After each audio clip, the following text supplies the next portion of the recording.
So you called the facility, right? Yeah. And then I think you spoke to my brother.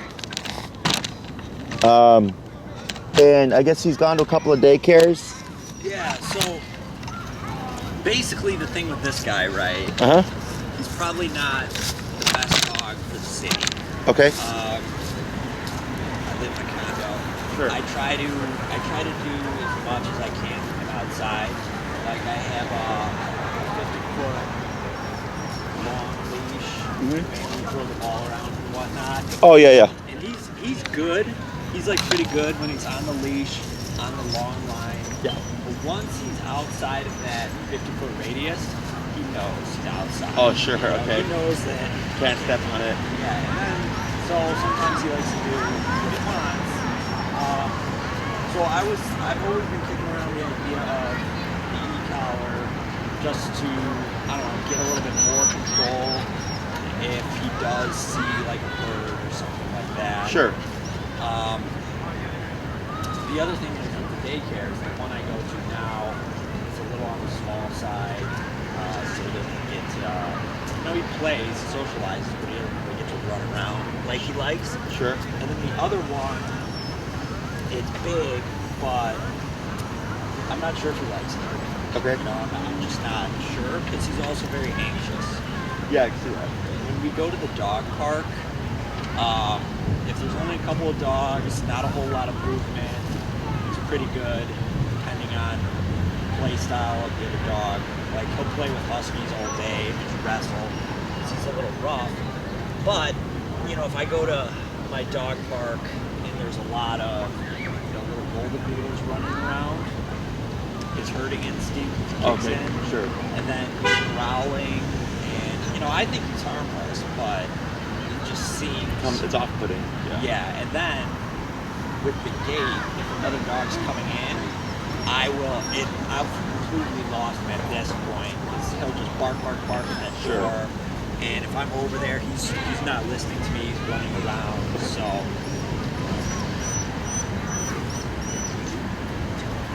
Okay. Anything else?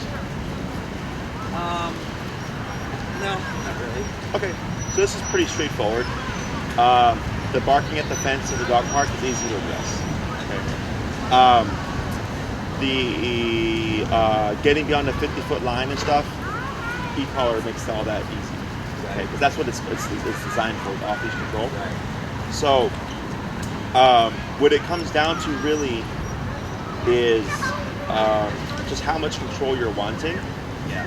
And then, were you also inquiring about just like daycare, whether or not our daycare would be like a fit for you? Okay. Yeah. So, yeah. no, you're fine. So, daycare-wise, we reinforce any training that you do, whether you do it with us or not. Okay, so if we get dogs that are trained by somebody else and we're doing a prong collar, we reinforce that. If the dog was trained on an e-collar, we reinforce that, but of course we would be doing it the way that we use it, so that might be a little bit off. But otherwise, we're all about structure.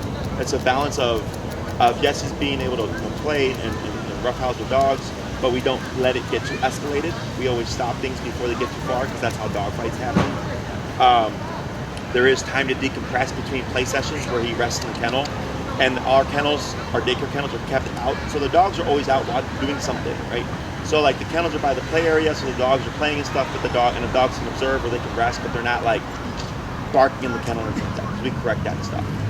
If they've been trained by us or know like duration work, we also throw in like or do duration work with them. Like for instance, if you've been on our Instagram at all, you'll see like dogs on dog beds, and we call that place, and that's where we have the dog, instead of just running around all day and being free, where they practice just being still for a bit. It's a nice mental decompress. Where they have to. It's like kids, like telling a kid to sit still for a period of time. It's tough, right? So we do that with our dogs because it's tough. It's a mental exercise as opposed to physical exercise. And then, depending on the weather and how well the dog does, we do pack walks, where my handlers will take the dogs in daycare for the day, and they'll go for a walk anywhere between half an hour to an hour, sometimes a little bit longer, so that they practice structured exercise. And you can see pictures of these on our website and stuff, or on our Instagram actually. So we do one of three things. It's play, duration work, and a structured walk. Okay, that's just our day. That's the day at our daycare. So it's not a free for all the time. Once winter comes and it starts getting colder, I'm looking into getting treadmills right now. We're gonna start treadmill training the dogs, so they still get some kind of structured exercise. Okay, so I come from a Cesar Millan mentality. I don't know if you're familiar with him. A little bit. I'm not. I'm assuming it's a balanced approach. Right. Yeah. So like Cesar Millan, his theory was exercise, discipline, affection. So, and he's all about structure. Most daycares are non-structured, where it's again like a free-for-all. And some dogs are fine with it. Some dogs can't handle it, and they get stressed and things like that, or it creates behavioral issues. So, because we have the balance of they play, they do duration work, they do some kind of structured exercise. There's change throughout the day that helps the dog go home tired and calm, and not like overstimulated. Okay, because that's what usually happens a lot. Okay, so with the in regards to the training, and to give you an idea, like our play area is actually fairly, I don't think. So our play area is probably from this tree to that tree, Okay. and maybe like 15 feet wide. So it's not a big play area because we do smaller groups. We don't do 20 dogs. We don't do 100 dogs. We do groups of like 6 to 8 dogs, Okay. and we let them play, and then we alternate them so they have time to settle down and stuff. Yeah. And then depending on the day, if the dog has good ball drive, the handlers will play ball with the dog as well. Yeah. So there's a lot of different activities, and it's just whether or not you think it's a fit for him. The evaluation period is pretty short. It's just 3 days. It's $60 for the evaluation days in total, and it's not, you don't drop them off and then we let them just play with the dogs right off the bat. We slowly integrate them so that it's not as stressful. The first day there is no interaction with dogs. It's just interacting with the handlers. They walk them, they get them used to the facility and things like that. The second day that he comes in, they're introducing him and like walking around dogs and other dogs around him. And then the third day, is when he gets to actually get integrated into a play group. So that this way, on the first day, dogs are typically nervous or anxious because they've never been there before. It's completely foreign. Yeah. So we do a slow introduction so that by the time we get to the actual group setting, he's not stressed out, and we shouldn't see any negative responses. Okay. So we take our time with that, and then we tell you like, yeah, he did good, or we'll tell you like, there's a little barking in the beginning, but I see he's on a prong. Yeah. We corrected it. He was fine, and then, you're welcome to bring him back whenever you like. So the daycare part of it is pretty simple. Do you have any questions about that? The one concern I have, so yeah, I've seen your videos on that. My concern is, do you guys do pickups? Yeah, we do have transportation. Because I'm in Lakeshore East. What's your? Kind of like my park. Oh, I see. Yeah. Well, we got a dog that's. We got a few dogs. We got 3 that are right in the South Loop by State and Roosevelt, and then we got 1 that's over by Magnificent Mile, right there. Yeah. So yeah, we go down to the south. It just has to be scheduled. Yeah. And this way, and if you schedule ahead of time, like let's say you do every Tuesday and Thursday, it's easier because then we can plan pickups for the morning. But yeah, we do have transportation. Yeah. Other questions? At least daycare related. I saw the videos. It seems fairly straightforward. Yeah. In terms of like dogs that you take, like, is there any dogs that you wouldn't take? Or No, like let's say if it was like let's say a human aggressive dog that I never trained before, unless we're like they're doing a boarding train, not taking that dog because it's going to be too much work for us to handle that dog without being compensated for it. Yeah. But we get dogs that can only come to us. Okay, and they're fine, but I've like already trained them in their muzzle condition and all that stuff. So as long as we can do what we need to do in order to like handle and care for the dog safely? Like, the answer technically is no. Like, we'll take the dog as long as we have the appropriate tools. If someone tried to bring us an aggressive dog only in a gentle leader, I'd be like, yeah, it's not going to happen. Because we have no means of correcting this dog should it get out of line. Yeah. So, other questions? No, I don't think so. Okay, yeah. Daycare, I'll tell you, like, we're not a free-for-all. We're not a everyday, all day play. It's very structured. It's balanced, like I said, of everything. And then, some people want their dogs to just be nonstop. The moment they drop off, the moment they leave, that they're just constantly playing. They go, we don't do that because it's unhealthy. Yeah. But they get plenty of different activities from ball to group time to duration work if we've trained them to the structured exercise of either the pack walk or once winter comes, the treadmill time. Yeah, because this guy, that's his thing. If there's a couple of dogs for the ones that he knows a little better and has the same play style, he gets excited, but he's pretty good. Sure. It's just when sometimes he just crosses that Yeah. threshold. So that's why we regulate. We don't let dogs, if we start to see the play get too heavy, we correct them or de-escalate them so that it doesn't go overboard. Because that's where a lot of fights can happen, especially like a dog park. One dog nips a little too hard and the other dog takes it negatively, and next thing you know, you get a dog stuck.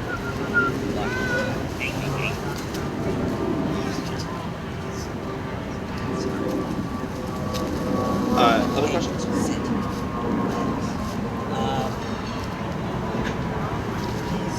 He's actually he's very pushy.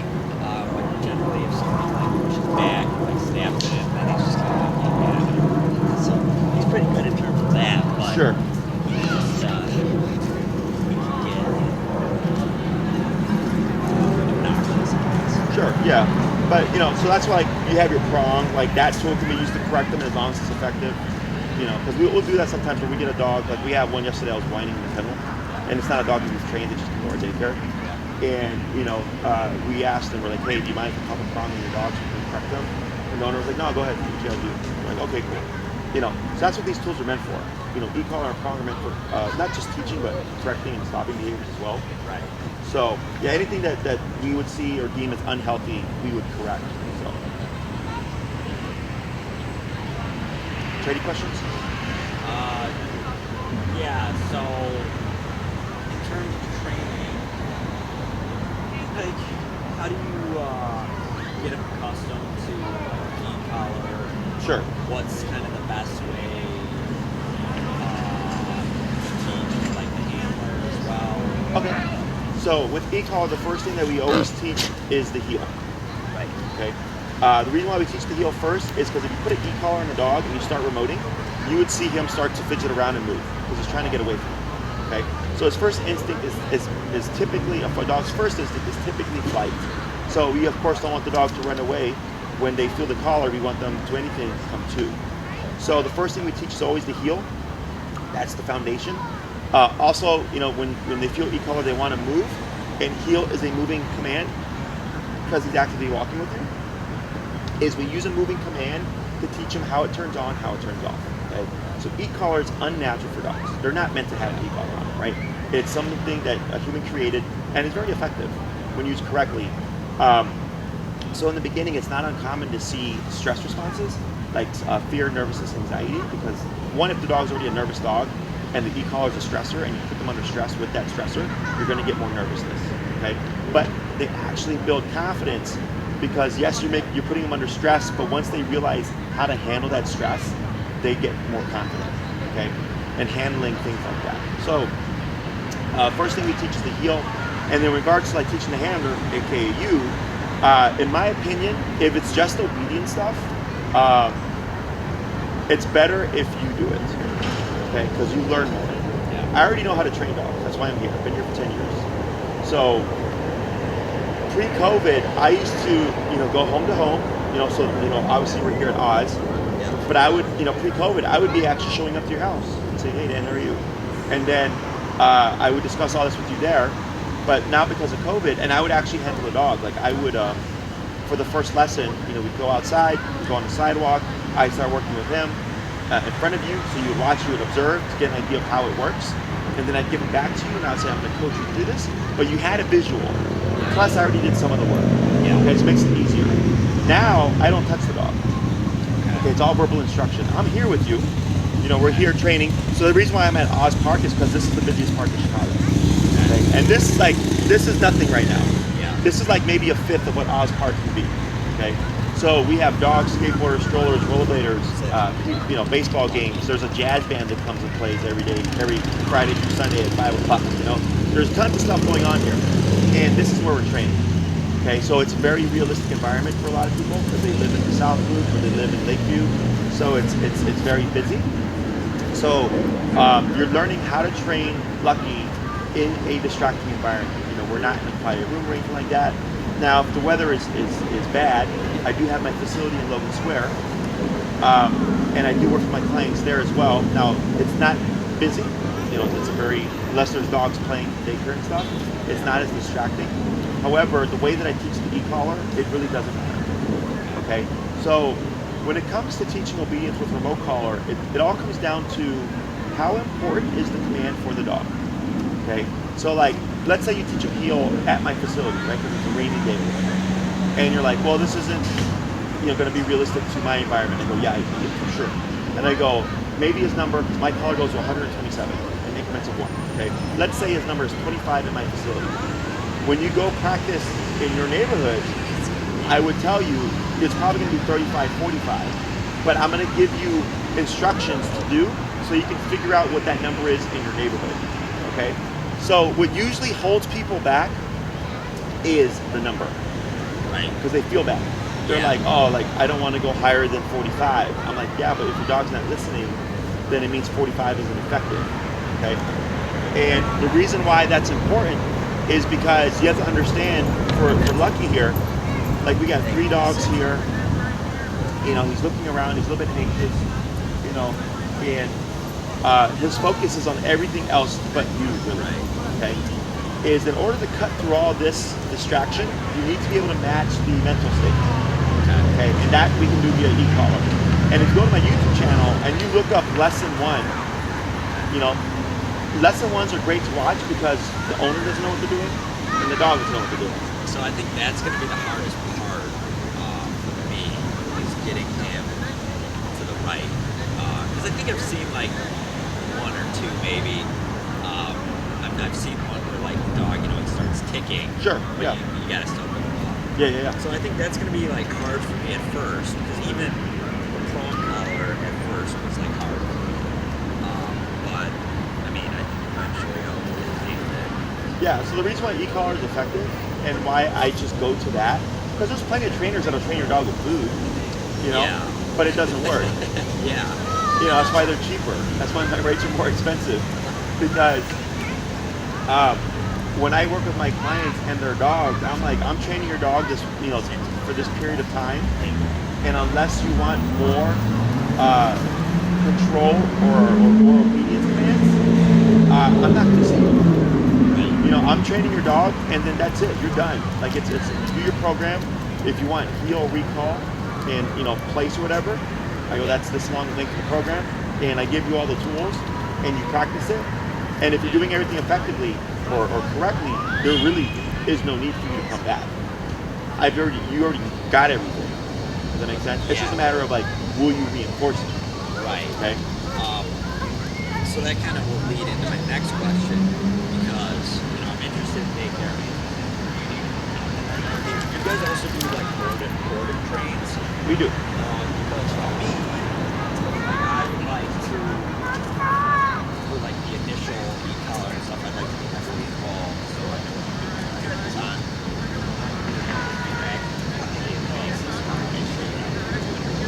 Correct. But then if I go on like vacation or something, you know, somebody to Be able to reinforce. house them. Sure. Yeah. So So, now, are you looking to do the training yourself and have somewhere where he can go that will reinforce, or are you looking to have him sent to be trained and then follow up? No, I think at first. So I'm going on vacation in December. So Okay. what I would like to do would be myself. Okay. The e-collar and or somebody like you to Sure. walk through it, and then depending on where we're at in December, then probably like make that decision. Oh, Hopefully, sure. I would have him in a decent spot, but Yeah. you know. E-collar progresses very quickly. Again, it just comes down to the handler, right? Because if you're too soft, or if you're like, man, Jesse, I can't go to 50, it's hard. I go, then you're stuck, Yeah. right? And you'll see this in my like the one thing I love about recording everything now is that the cases where the owners are just spot on with the training, they cover so much ground within a short period of time because they're like, what's next, right? And then my clients that struggle with the levels, Yeah. you see just how much they don't cover because they're they feel bad about removing the dog, or they're having a hard time raising the number, and they're trying to get things done as nicely as possible. And it's not about being mean, but Sit. the reason why e-collar is so effective is because dogs are physical animals. They bite each other. Yeah. Dogs don't give each other treats to train or teach. Like the mom doesn't come in and say, okay, puppies, you're not gonna whine when I leave. If you don't whine, I'm gonna give you a treat, right? Yeah. She just comes in, if they're whining, she bites them. That's just how it is. So e-collar essentially is what I call a bite on a button. Have you ever been to a physical therapist or a chiropractor? Yeah. Have you heard of STIM? Yeah. The machine that moves Yeah. the muscles? That's e-collar. Oh, Okay. People usually think it's electrocution. They think it's like a taser. And I go, that's not that at all. It's that they use the technology. People, you can go to Walgreens in the back section, and you'll see TENS units for like $50. You can buy to put on your back to massage your back so that it eases back pain. So the e-collar is essentially the same. It's the same technology. It's just muscle contraction. The brand that I use goes 0 to 127. Cheaper brands go to like 10, and the difference is 10 and 127 are the same, but I have 117 more divisions. So it's very fine tuned. Okay, the cheaper brands that only go to 10, you could end up with the problem if 4 is too much and he's yelping, and then 3 is too low, he's not listening. Okay. And what do you use? Do you use Dark? I use Doctron, correct. Do they have vibrate on there as well? They do vibrate, but we don't use vibrate. So the reason why we don't use vibrate is because it's a neutral. Okay, and so one of two things can happen. One, some dogs will freak out more over the vibrate than the stim, and they'll panic. Okay, other dogs will, in the beginning, they'll be responsive, but then after a couple of weeks, they stop caring because it's just a neutral. Yeah. So most people would apply vibrate as in a warning, right? Okay. So you tell Lucky, come. Yeah. He doesn't come, you vibrate. If he still doesn't come, use the app. Okay? This is the problem. Let's say Lucky's running towards the street. Yeah. Tell him to come. You don't want him to think there's going to be a vibrate, because that's what's going to happen. He's going to go, come, vibrate, tap. So now you create a delay. Yeah. And in that delay, it literally takes dogs seconds to go from here to over there, right? I don't do vibrate other than to see if the collar is working. So if let's say his number is typically 25, and then we're on 80 one day, obviously I'm like, that's off, right? Then I would tell you, grab your collar, and I would say, hit the vibrate button. And you're like, it's not vibrating, then it's not working. Okay, then I'll tell you to, it turned off or it died or whatever. But the vibrate has no function unless I'm working with a deaf dog. Yeah, because he can't hear you. See, but so we don't have any, sit down, stay place kind of stuff. It's all vibrate. Okay. So I don't warn dogs, and this is why I don't have to repeat anything. I just say it once and the dog does it. Because it's been conditioned, if I say something, remote's going to happen, and the only way to beat remote is to respond, super quick. And so that's another thing that I think can help with some of the gait issues and whatnot. Oh, sure. I'll put him on this when he's in the dog park, right? Because, if he gets overstimulated and I tell him, no or whatever, again, if he's not on this, he knows he can do whatever, but if he's on this, I can get close enough where I can step up on him, Yeah. right? But, he's quick, so. So when it comes to barking at the fence, because you're thinking doing a recall, correct?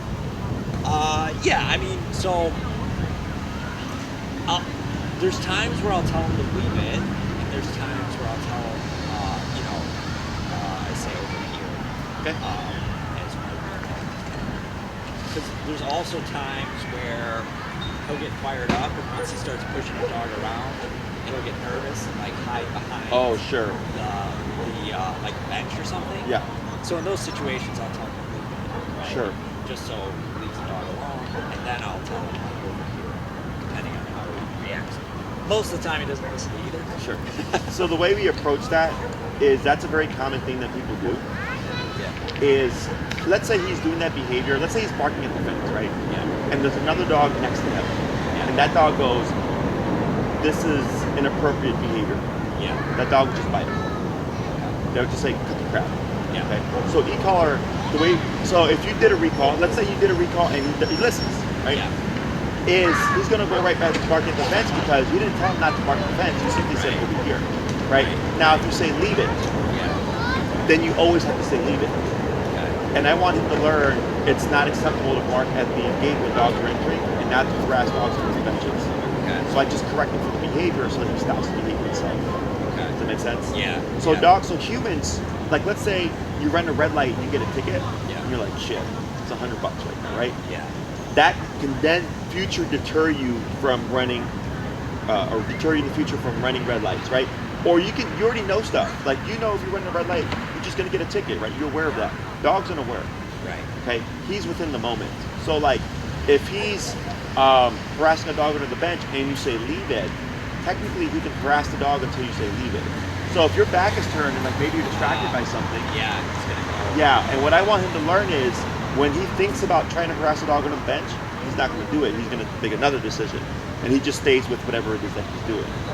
And then, I guess my question with that would be, how long would it take to get to a point like that? Because I'm assuming once you start using the collar, like you said, he's going to be a little, he's going to be anxious. He might Possibly. not know how to react. Sure.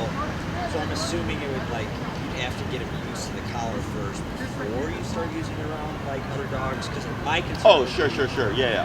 So what I always tell people is as we go along, they won't use their collar for things that we've not covered, right? So the other reason why we do heel first is because, pretty much everybody in Chicago has to walk their dog. Yeah. Right? Because we live in condo buildings or whatever. Yeah. So that's 3 times a day, at least, that you're walking them with the e-collar. And you're getting him used to it, and you're getting him used to communication with it, and like having his muscle contracted, and like maybe you correct him for trying to pick up like a chicken wing off the ground, right? And he starts to learn like, oh, this thing not only teaches me what to do, but it also tells me what not to do, right? And then we would work to, all right, now you can start applying this at the dog park, right? Because I wouldn't want you to apply it right off the bat and then cause something to happen. Like I had a client after the first class, because it went so well, took their dog off leash and was calling their dog and made their dog run away. And they're like, Jesse, the dog ran away. I'm like, we just covered heel for one single class. We've not done anything with recall. And I told you not to do anything with the dog that we didn't cover. That's on you, right? So yeah, I will work you to that stage. Typically by the 3rd to 4th class is when I'm saying like, okay, you can start using this to correct behaviors. The concern with him being off leash is like, let's say like over here in that area, a lot of people take their dogs to play off leash. Is let's say you took him over there and you just did heel, right? And he's eating goose food, and you go to correct it. Is that because he's not done recall? It'll send him off, okay? But he's in an unenclosed area. Yeah. So I'll tell you, don't do that in the beginning. But if you're at the dog park and you're like, oh yeah, I saw him try to eat like a stick, I go, since you're in an enclosed area, you can stop that because I'm not worried about the dog running away. Okay, or if he's on a leash. So if he's on a long leash and 40 feet away he's trying to eat goose poop, no biggie because you have the long leash. That's what I care about in the beginning. Once we cover the recall, and I go, okay, you're good now. Like, because we've covered recall, I'm not worried about your dog running away. You can stop behaviors even when he's off leash. Okay.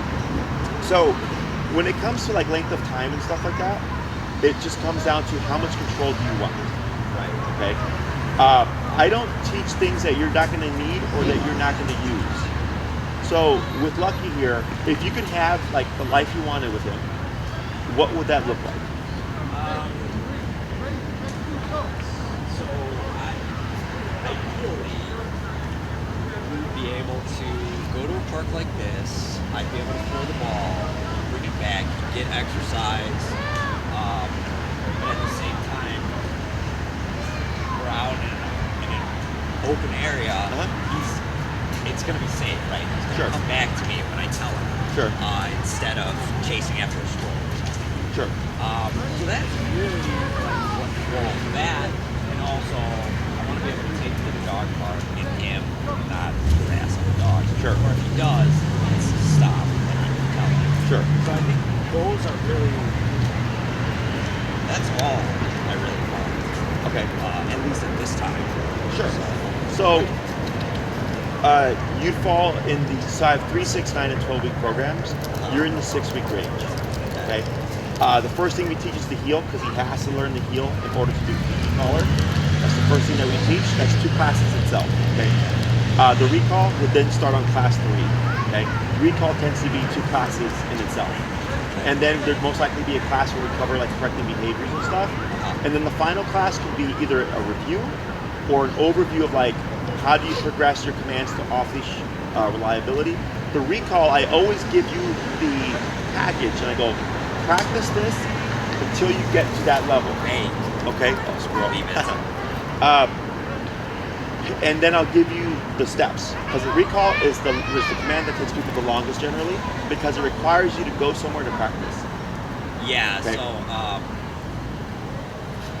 I mean, we pretty much practice recall every day. Good. So then you're going to have a faster progress, and you already have a baseline. Okay? So, then the last couple of classes would be covering correcting behaviors and stuff, and then maybe you're like, hey, I would like to learn how to keep him still for like a period of time when I go to like a restaurant. Then I go, okay, then we can work on that. That's typically a class, but then you have to practice, right? You have to practice and apply. And the way that I teach and train is you train as you go about your day with him, right? Like I said, every time you go on a walk, that's your training time. Let's say, you're working from home or you're gonna watch a movie, like that's your time to apply the duration work of like, hey, go here, don't move for the next 2 hours until I release you.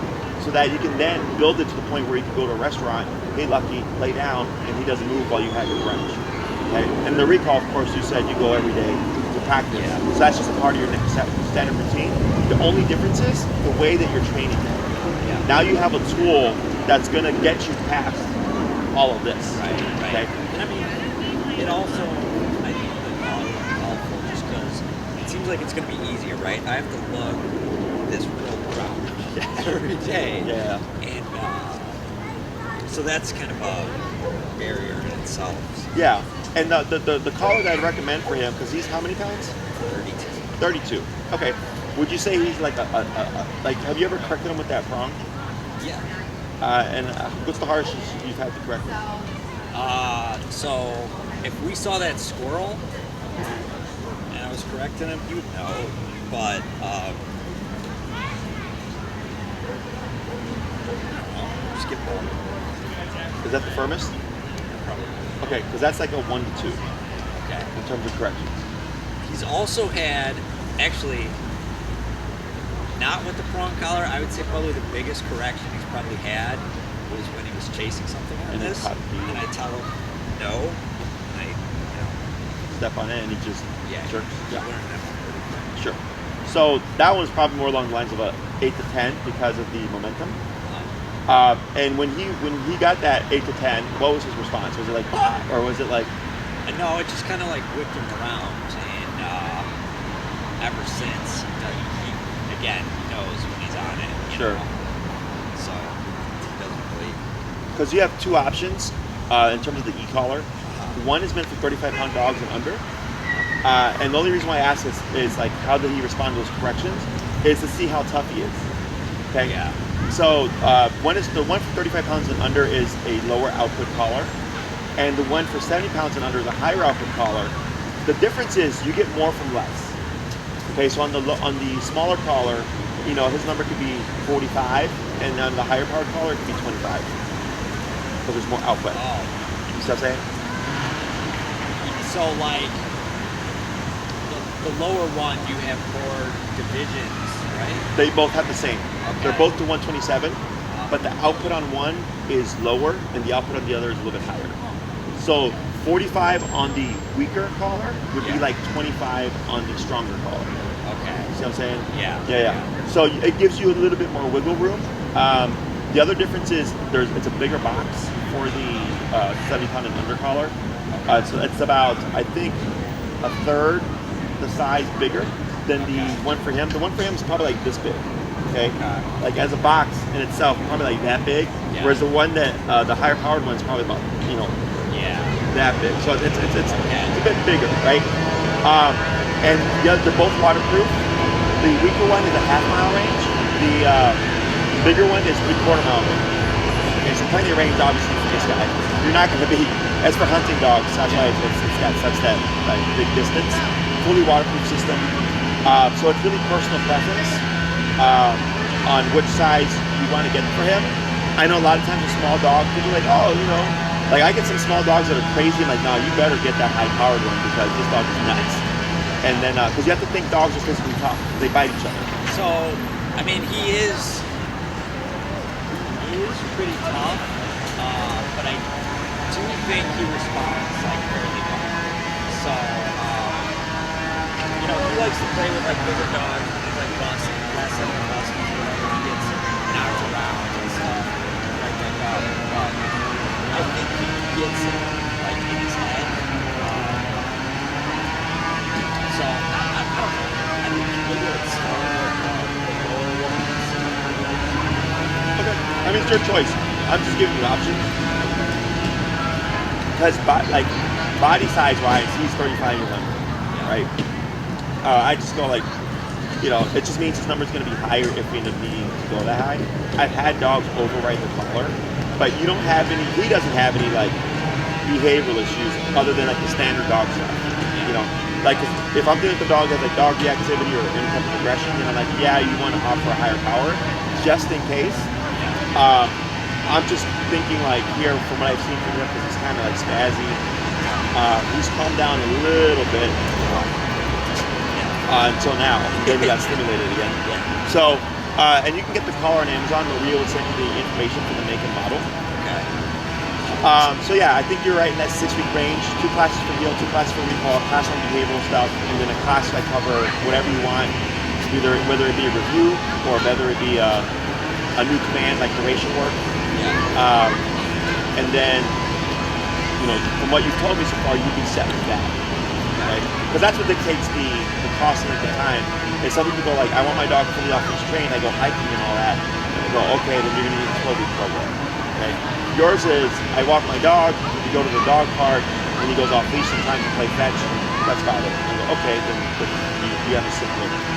And then, let's say I did the 6-week, and then, I don't know, maybe in a few months if I got to. Sure. Just like, add on. Hey, right, so then you could either, you have a couple of options.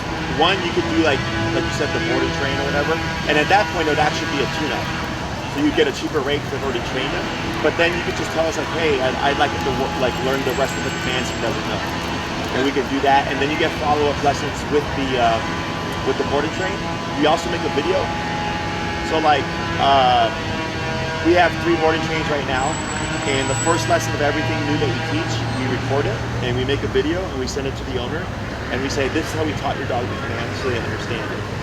And then, when they get their dog back, they'll apply the stuff, and then whatever they don't understand or whatever's not transferring well, they schedule a session with me, and then I help them kind of get that obedience to transfer to them. Or come the springtime, you say I want to do another 6, Maria will send you, and then you work for 6 more classes, and then you're like, hey Jesse, everything's going great. I'd like to learn sit down and stay. All right, this is how you teach it.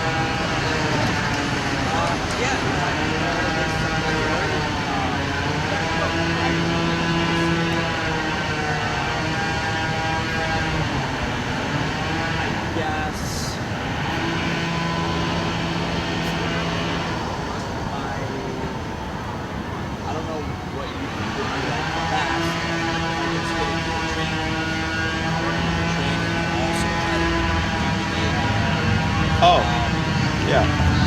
That's up to you, right? Like the daycare day, we would reinforce anything he knows.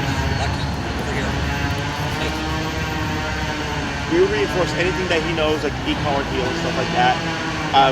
we do teach the place to a lot of our dogs in case they don't know it, but I still have to like teach you during the class how to use it and apply it. But we would all be on the same page essentially, you know. So like if he comes to us and you get him back, like we're doing the same stuff that I'm teaching you, so it keeps consistent. You know, he's not getting away with like a bunch of like rambunctiousness and not having things being reinforced. So in that way, it's a benefit. Like, so he doesn't like learn like I can get away with stuff at daycare, right? Like there's still structure involved. But definitely, if you know you're gonna have a harder time with like just the numbers and correcting and using the e-collar, I highly suggest you do it yourself because it gives you time to work with that problem. Yeah. You know, I had a client send us their dog, and then we did the board and train, and they struggled with following through with the training because it happened to not be an easy dog. They're like, holy crap, I didn't know it was gonna be like this. I'm like, that's why I say do it yourself. Yeah. You know, because it's still hard regardless. But they're seeing the rationalization of why the dog's number is 85. You know, I don't foresee that in your case because he's not like a behavioral case. He's just an average, like standard dog. You know, he gets distracted and stuff. Theirs happened to be a behavioral case. So. Yeah. So I mean, I do. I'd like to get started, I guess. Okay. Maria will contact you. I'll give her a call. I'll fill her in on the consultation, and she'll reach out. It's first come, first serve. So, and I know my schedule's like today. I'm booked till 7 straight through. So, and then the weather's going to get cold too. So, because of COVID, that's why we're here. Obviously, once it gets too cold, I'm most likely going to transition to just operating from my facility and doing outside stuff, you know, here and there for like recall and things like that. One question that we always get asked is when does the e-collar go away? And in my book, when we need it, it doesn't. Okay, so which means when he's going to be off leash in an open lot area or anything like that, you're gonna have your collar off. Okay. Did you drive? No. You don't? Have you driven or do you know how to drive? Yeah. Have you been on the expressway? Yes. Did you go the speed limit? Most people don't, right? But then when you see a squad car, what happens? Right. So think of the e-collar as a compliment collar. It's called opportunistic behavior. All animals do it. Okay. So if he can get away with something, yeah, he's gonna do it. So the e-collar, it's not that you're always having to use it after the training. It's just there in case he decides to be stubborn and not want to listen. Or like let's say somebody sets up a firework and scares him. You have a means of making him come back. Okay, so it's only when you need it. When you go for a walk, when you take them off leash, when you're at the dog park, you're just a great dog inside the house, you don't need it. Hey, here. But yeah, everybody is always like, well, if the dog learned, why won't the dog do it without the collar? I'm like, because it's a dog. Yeah. This is why, you know. That's exactly what happens with this, right? Yeah. You know, once he knows it's on, this is out of the range, it's like, okay, I'm good. You can't step on it, yeah. So, it has nothing to do with the training. It's just dogs being opportunistic. But with the e-collar, on or off leash, you can make him fly. That's why it's my go-to tool. I get off-leash reliability right off the bat. It's very easy to teach. It's very effective. It's very, logical for dog owners. Like the concept speak, they're like, oh, that makes a lot of sense. It's easy to understand. It doesn't take a lot of technical skill. You don't have to use food. You know, it's just what you have there and your collar. That's all you need. Do you ever have bad scenarios? Like where The dog is reacting? Yeah, just have one like we do. Dog started attacking the leash and everything. It's super rare. Like her dog, I told her, I'm like, I get like maybe out of a few hundred dogs that we train a year, 2 to 5 that are like that. Super rare. And they're almost always bully breeds. Pit bulls, bull terriers. Hers happens to be a bulldog mix. Bulldogs, Rotties, like those very powerful breeds. Yeah. Almost always. Okay. So, I had a dog once actually try to attack me on the first class. I was just trying to teach him how to heel, try to attack, like literally try to attack me. And the owner was like, had just got the dog, only had it for like a month. And I was like, look, unforeseen, it happens. I was like, it's up to you what you want to do. And he's like, well, what do you think? I'm like, I think you should take a hand motion condition if you're going to keep this dog. Yeah. And then, because when the owner did the e-collar with the dog, nothing happened. There was never any issue with the owner and the dog. It was only with me and the dog. And the dog didn't know me. Yeah. So, he ended up keeping the dog. He did a full 12-week program. We trained his dog to be off leash. I just never touched the dog. And because the problem, because he asked me, he's like, how should I respond to this? I'm like, well, if you don't ever see tension towards you, you're good. Tension towards me, I don't care about because I'm not going to live with the dog. Right? So he muzzle conditioned his dog. He started again a month later. No problems. Okay. So it's possible, but almost always it's the bully breeds. And the dog what made it so bad for that case last week was the lady is like super petite, and it's like an 80-pound dog, super powerful, and like literally drug her down. So it was because she didn't have the physical strength to control him. And then, and I told her this is super rare, like it's unforeseen. We don't know that until we start working with the dog. But, then it comes down to, I don't care if you continue the training or not, but just know that this is really the only foolproof way to get off-leash control with your dog. Like there is no other tool that gets you that. So it's either you work through the problem and you get the control, or you ignore it, you don't do the training, but then you always have this problem. So. Yeah, have you worked with, I'm sure you have,